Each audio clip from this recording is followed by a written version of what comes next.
Hi YouTube, welcome to another Switch Trying to Fix video.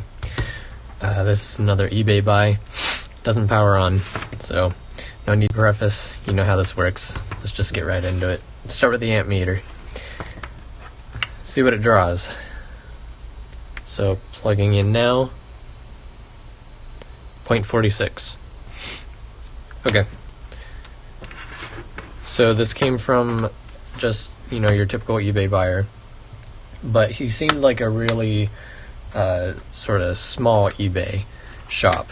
Well, not even really shop exactly, more of just your typical guy trying to get rid of stuff out of his garage sort of thing. And I was going to say it didn't seem like the kind of guy who would sell off a busted CPU one because he couldn't fix it. But it looks like a screw's missing. So, my judgment may be wrong already. But maybe that, I don't know, let's give him the benefit of the doubt. Maybe it fell out. Maybe something happened. That screw doesn't look too bad. Sometimes whenever people try to get into their switches, these side screws, they end up stripping a little bit. Because sometimes they can be a bit tight. Let's look at this other one. I don't know, there's a nasty gash right there in the Joy-Con rail. So maybe you tried to get in and then slipped.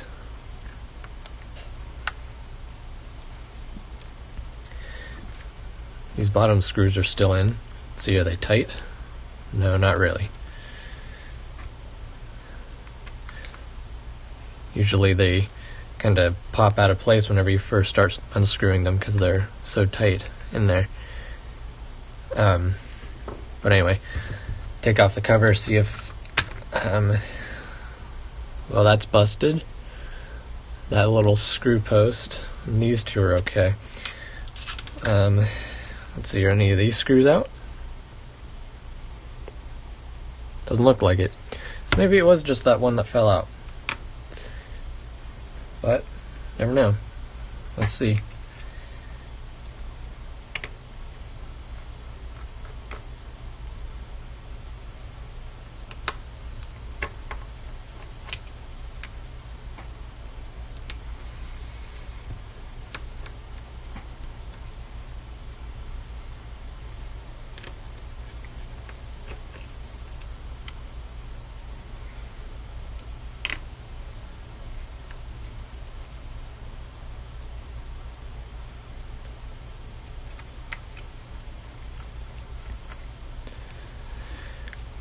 Alright, shield's coming off. Let's see what we've got.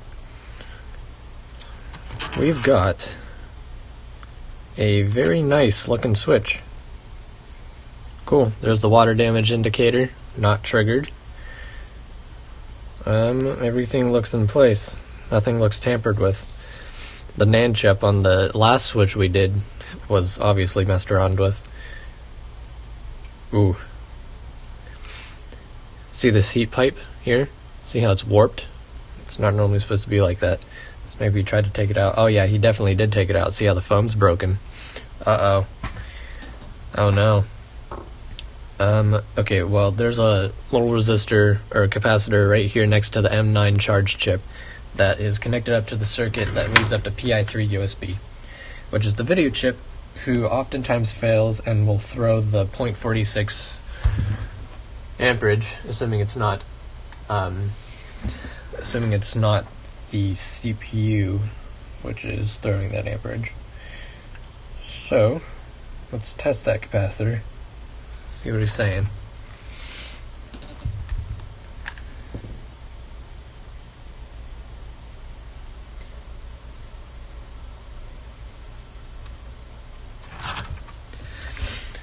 Okay.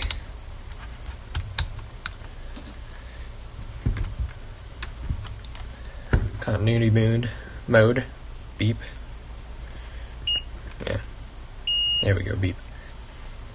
So let's see what the capacitor says.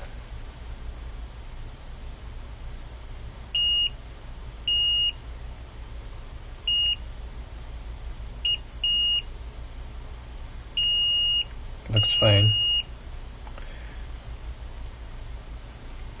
This might be another dead CPU. Oh no. Quit giving me these.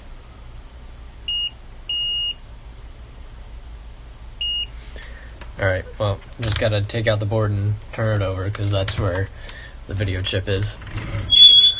So that's what I'm gonna do.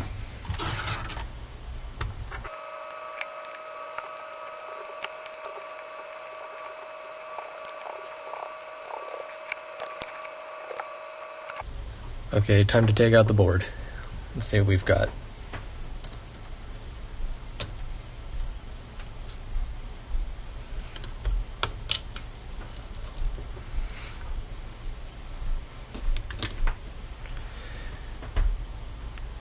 The chip looks good. Oh no. Let's see what microscope says. Is it a good chip?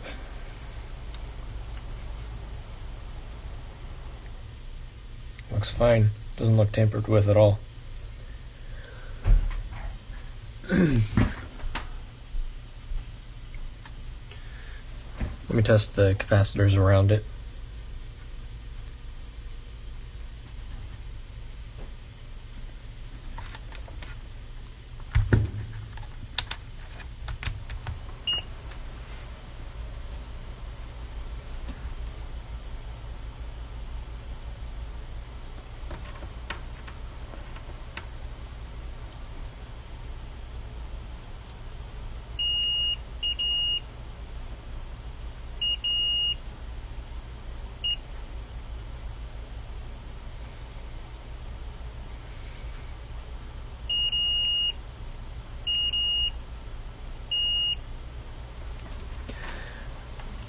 Alright, well, video chip's good. So, that means either bad NAND or bad CPU. Man, I'm tired of getting these. Oh, look at that, under the NAND. There's quite a bit of corrosion. Let me get this off. Give it some hot air.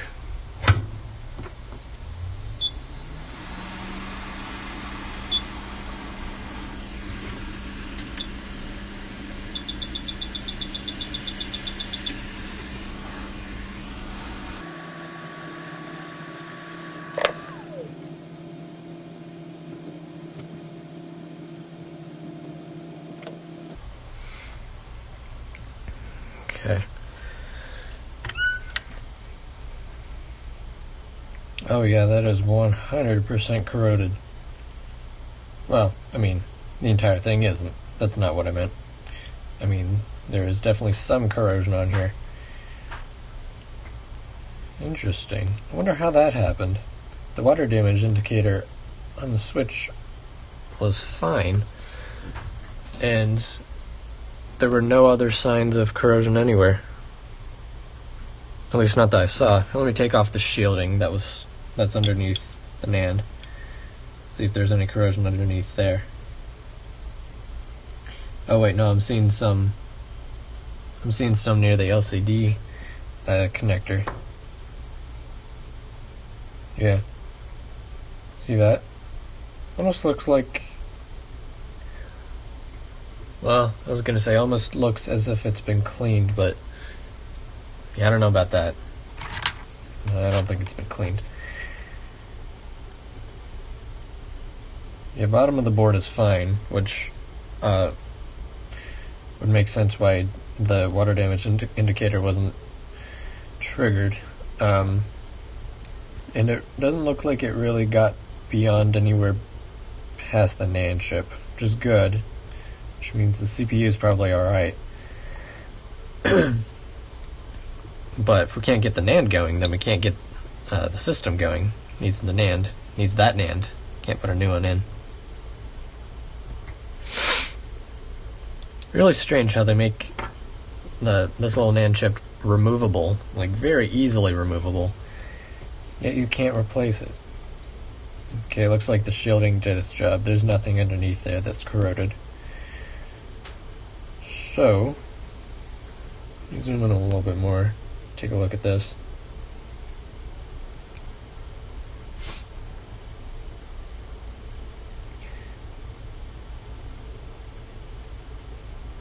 that's pretty mild corrosion. That should come out with probably just a good cleaning of alcohol, but I'm gonna go ahead and ultrasonic it.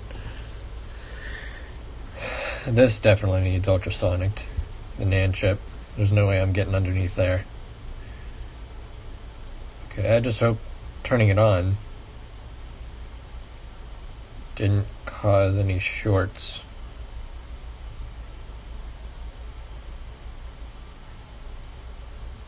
Yeah, so that's what I'll do. I'll ultrasonic it and then I'll test it, but it probably won't do anything. It'll probably need reflowed. So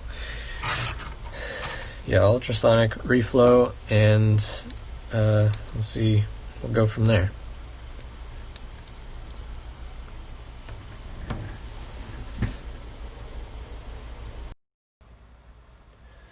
Alright, so it was just reflowed. It came out of the ultrasonic, and then I reflowed it, and I tested it a little bit, and it wasn't doing anything.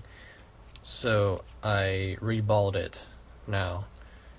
The reason why I went ahead and tested it off camera is because I was looking at it under the scope, and I was seeing a lot of I don't know if it was just some like corrosion floating around or what, but there was some like black sludge or something under the chip. I don't know.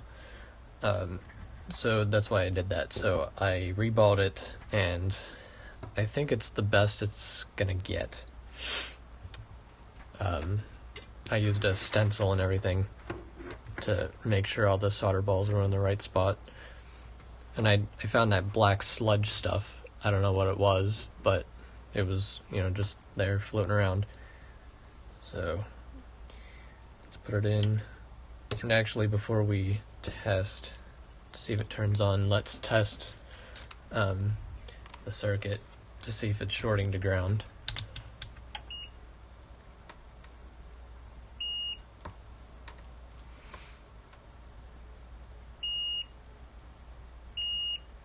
No, it's not. Okay. So we don't have a short, but it might just straight up not work still. I'm using a known good battery too.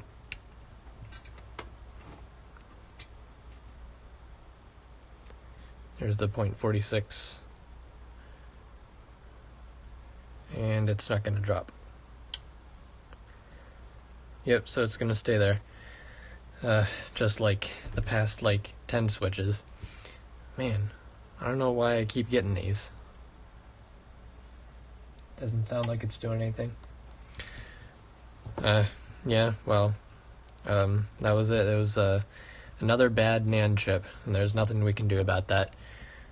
Well, I